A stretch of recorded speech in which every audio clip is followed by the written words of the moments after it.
Hello, சாந்தாப்பட்டி பேசுகிறேன். ஒரு ஒரு குருஜி அவர் பாம்பு கடிக்கு மருந்து கற்றுக் கொடுக்குற குருஜி. அப்போது அவங்க வீட்டுக்கு பக்கத்துலேயே கொஞ்சம் தள்ளி ஒரு ஏழை வீட்டில் ஒரு விவசாயிக்கு 7 பசங்க. அதில் ஒரு பையன் அழகாகவும் இருக்காது, பல்லெல்லாம் நீட்டிக்கிட்டே இருப்பான்.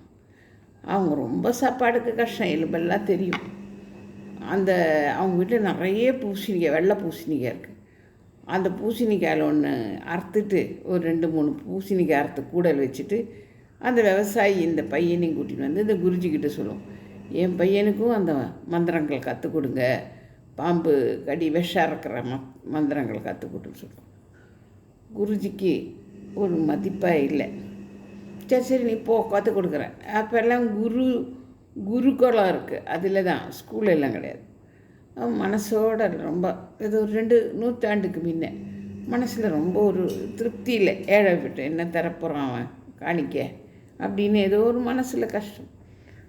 சம்ஸ்கிருதத்தில் பூசணிக்காய் எடுத்துகிட்டு வந்த அப்படின்னு திட்டினது இந்த பையனை சொல்லும். உக்கார அப்படின்னு சொல்லும். இந்த பையன் அது தேவ வாக்காக எடுத்துட்டான். அப்புறம் அவன் குருஜியாவனே சட்டையை பண்ணலை, மிச்சம் இருக்கிறவங்களுக்கெல்லாம் சொல்லி கொடுத்து டைமுக்கு வீட்டுக்கு அனுப்பவும் வருவான். இது 108 முறை, எந்த ஒரு விஷயமும் 108 முறை. இதுதான் மந்திரம் அதுதான் மந்திரம்னு இல்லை.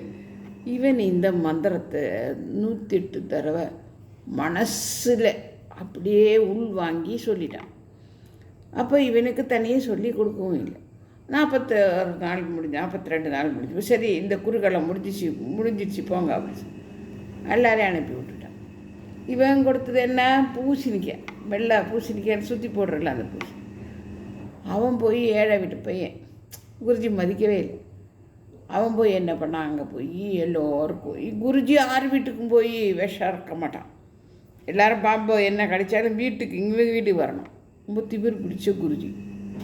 இவன் வீடு வீடாக போய் எல்லா இடத்துலையும் பாம்பு கடித்தாலும் எந்த விஷம் தேள் எது கொட்டினாலும் போய் இவன் மறந்து செய்வான். அப்படியே இவன் வீடில் வசதி ஆயிடுச்சு, ஒவ்வொன்று வசதி ஆயிடுச்சு. ஒரு வாட்டி என்னாச்சுன்னா, அவங்க ராணிக்கு பாம்பு கடிச்சிச்சு. இப்போ போய் யாரோ மறந்து போய் செய்கிறாங்க. இந்த குருஜி கூட போய் செய்தாங்க, ஒன்றும் செட் ஆகலை. இவனை கூப்பிட்டாங்க, இந்த மாதிரி கேள்விப்பட்டு கூப்பிட்டு போய் இவனை போய் அந்த மந்திரம், என்ன மந்திரம், பூசணிக்காய் எடுத்துகிட்டு வந்தேன்னு அவன் சம்ஸ்கிருதத்தில் சொன்னது இவன் குருஜி சொன்ன தேவ வாக்கா வச்சு அந்த மந்திரத்தை 108 தடவை சொல்லி இந்த பச்சை மரத்தை வச்சுக்கிறத எடுத்து அந்த இதில் கட்டி பாம்பு கடித்த இடத்துல வச்சு மந்திரம் ஜெபிச்சான் 108 முறை. நம்ம ஒரு விஷயத்துக்கு மனசார செய்தால் அது பலிக்கும். அது மந்திரம் செய்தான்.